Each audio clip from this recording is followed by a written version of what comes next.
YouTube channel में आप सभी का स्वागत करती हूँ। देवी गीत अच्छा लगेगा तो लाइक कीजिएगा, सब्सक्राइब कीजिएगा और कमेंट में बताइएगा कैसा लगा मेरा गीत। जय माता दी। लहंगा जे पेन्हली मैया गोटावाला गाई के आहे चूड़िया जे पेन्हली मैया कंगना लगाई के आहे चूड़िया जे पेन्हली हे मैया कंगना लगाई के टीकावा जे पेन्हली हे मैया बचावा लगाई के आहे साटिना टिकुलिया हे मैया शोभेला लीला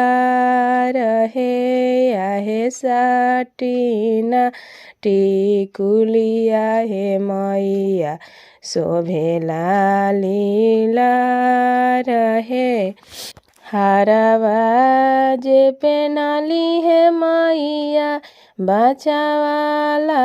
गाई के आहे साटिना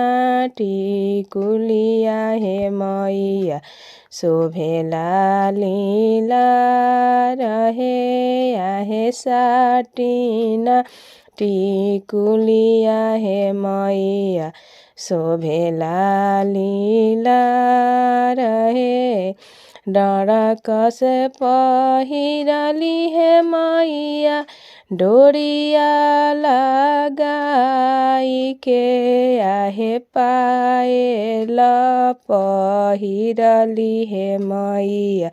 बिछिया लगाई के आहे